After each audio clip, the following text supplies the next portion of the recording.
sorry, the number you have dialed is not in service at this time. Cher monsieur SNCB, je me permets de vous écrire ce courrier pour me plaindre.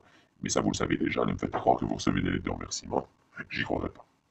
C'est la première fois que je prends ma plume pour exprimer mon mécontentement.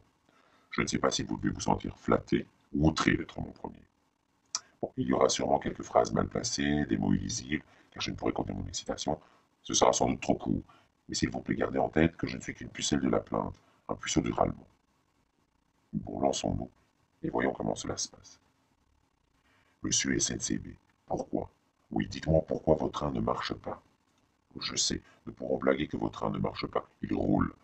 Certes, mais il ne roule pas bien vite, ou voire pas du tout.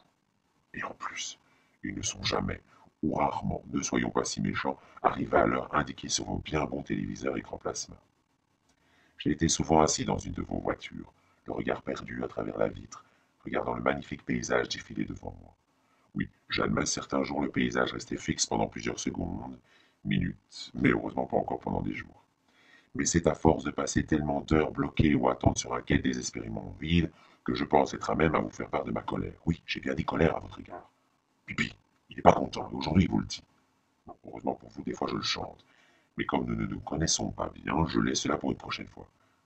Je sais qu'il y en aura d'autres, monsieur SNCB. Depuis combien d'années laissez-vous des passagers sur le carreau, les abandonner des correspondances, les laisser pour compte du trafic, les coincer des vieilles Michelines, les interdire des nouveaux wagons? Dites-le-moi, monsieur SNCB. Et ce n'est pas parce que vous nous mettez de la musique de jeunes ou des voix suaves que nous devons rester le cul à se les geler, car il manque un conducteur ou qu'une locomotive a explosé. Ou que sais-je encore.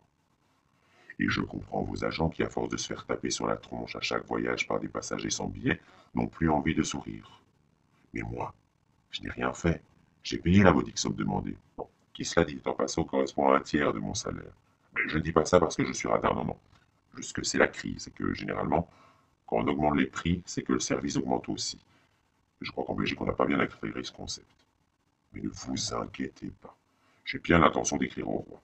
Bon, une fois que j'aurai fini de lire, comment écrire une lettre de plainte à n'importe qui pour le faire culpabiliser en 25 leçons? Mais pour en revenir à certains de vos employés, êtes-vous sûr de les envoyer dans le bon centre de formation? Car je reconnais que la plupart sont charmants, toujours là pour nous aider. Mais d'autres, à mon humble avis, ont poussé la mauvaise porte et ont suivi la formation du GIGN ou du comment rien qu'en rentrant dans une voiture faire sentir qu'aujourd'hui, faut pas me faire chier. Des fois, ils sont tout aussi agressifs que ceux qui jouent à frappe le contrôleur. Monsieur SNCB, il faut organiser des coachings entre passagers et employés. Ainsi, nous deviendrons tous une team, avec un team spirit. Le bateau coule, si vous me permettez cette expression. Alors réagissons. On n'essaie pas de vendre plus cher une maison qui s'effondre juste avec un coup de peinture. Bon, sauf si vous êtes mon cousin Émile. Et si vous êtes mon cousin Émile, monsieur SNCB, alors vous êtes droit dans le mur. Émile, il est en prison maintenant, alors ne suivez pas son exemple. Rendez-nous nos voyages plus agréables, plus faciles, et surtout, rendez-nous le contrôle sur notre temps, qui pour certains d'entre nous, c'est tout ce qu'il nous reste de plus cher. En espérant que, comme moi, vous avez aimé cette première fois. Bien à vous, monsieur SNCB. Signé, monsieur Jamais Content.